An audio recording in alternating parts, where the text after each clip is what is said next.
Welcome back to Let's Talk Wellness Now, the show where we uncover the root causes of chronic illness, explore cutting-edge regenerative medicine, and empower you with the tools to heal.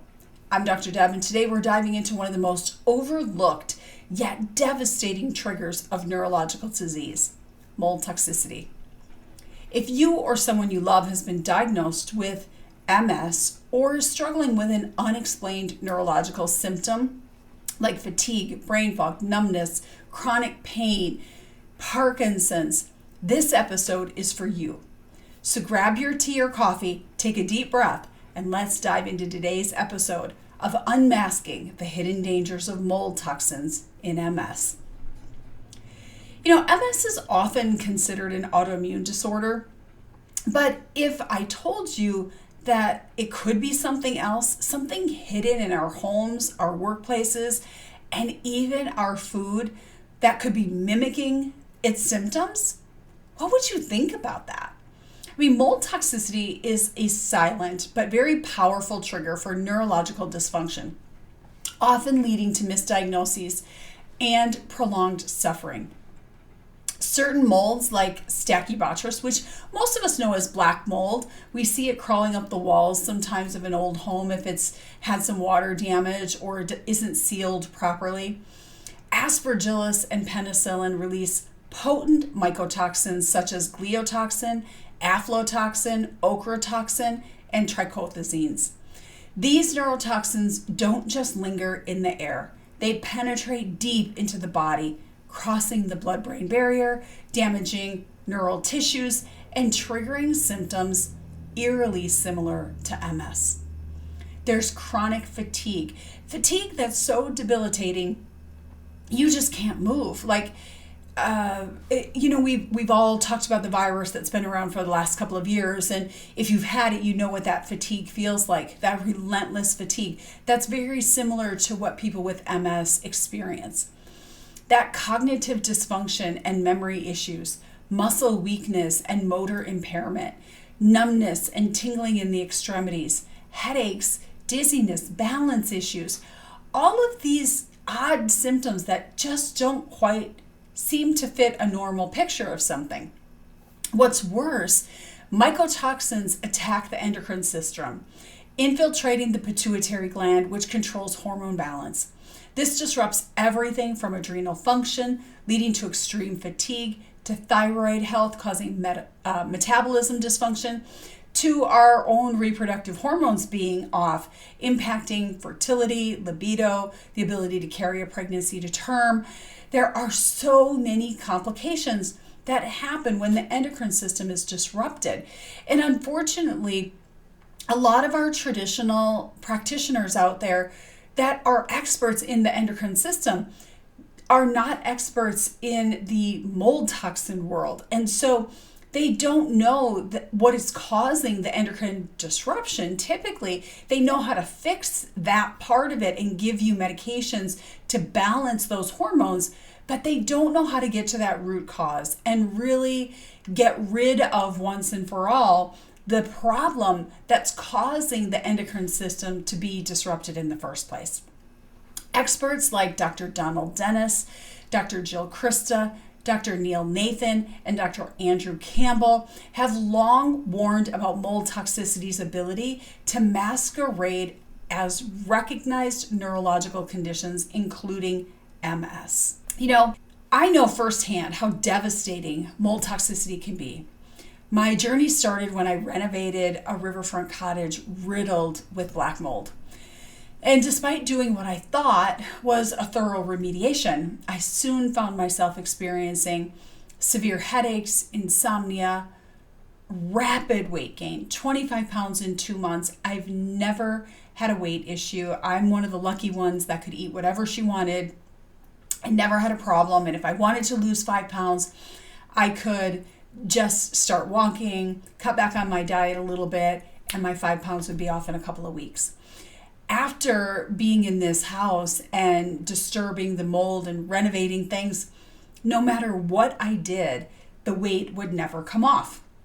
I tried carnivore, I tried gluten-free, I tried no sugar, I tried HCG and vegan, And during that 2 weeks, I actually gained 5 pounds. I tried everything and my weight would not budge. Now, at the time, I was starting to go through menopause as well and thought, well, maybe this is menopause, even though this seems a little much. And then I realized what was happening. I was becoming toxic from this exposure. I started to develop some muscle pain. I became very irritable. I don't know, God, how my staff put up with me. Bless them every day for tolerating my irritability and my brain fog and the severe headaches that were ocular migraines. There were moments where I sat in the exam room and I couldn't read the paper that was in front of me. I couldn't see it. The migraine would kick in like that and I couldn't see. And if it wasn't for my nurse, Sonia, at the time, I wouldn't have known what was on the paper, simply because I couldn't see it.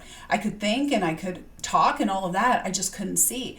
And it was a very frightening time for me as to what was going on with my body. And conventional medicine has really no answers for any of these kinds of things. I was treating mold patients at the time. I was treating Lyme patients at the time, doing a lot of hormone work, had always done that. And so I decided to do some testing myself. And I did a urine test and my gliotoxin levels revealed that they were 3 times the normal limit. And that's when I realized that this wasn't just stress or bad luck. This was mold poisoning. Now, back then, we would continually believe that gliotoxin was just a candida issue. And so, okay, yes, maybe I have some candida in my body. We didn't know that gliotoxin got into the pituitary and caused damage. We just didn't. This was back in, this was maybe 2012, 2013. So this was quite a long time ago. We know so much more today than we knew then about mycotoxins and molds. But I couldn't understand why mold affected me so severely while others in my family felt fine. My husband was renovating with me and he didn't have any of the problems that I had. And we were just starting to understand genetics at that time. And so I went and did a 23andMe.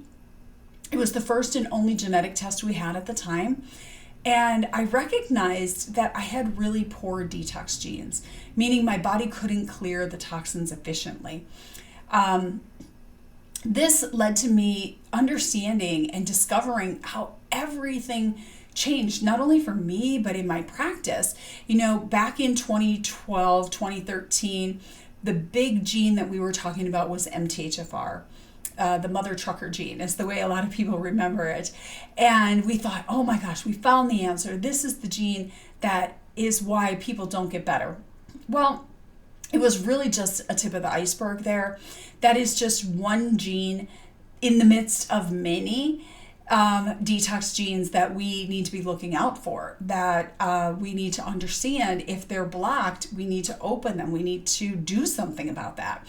And so I started taking a lot of my clients through this genetic path and opening their detox pathways. I started doing it for myself. And this really meant that the external problem, which was mold, was really no longer just an external problem. It was also an internal problem. And Dr. Richie Schumacher was the first one to start talking about mold toxicity and people who were more susceptible and would never heal from mold. And I don't think we understood back then that they didn't heal from mold because we didn't understand they had genetic pathways that were blocked. And had we been able to open up those genetic pathways for them, they could have been able to heal from mold. So we had all kinds of people that were selling their homes. They were living in tents. They sold everything they had, thought they could never live in a home again. And I really feel bad for those people because I think if we would have known then what we know now, they would have never had to get to that point. We could have found a safe place for them to live. We could have opened their detox pathways. We could have made things better for them.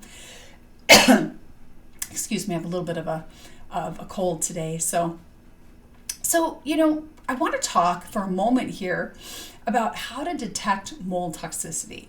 The best tests that are available today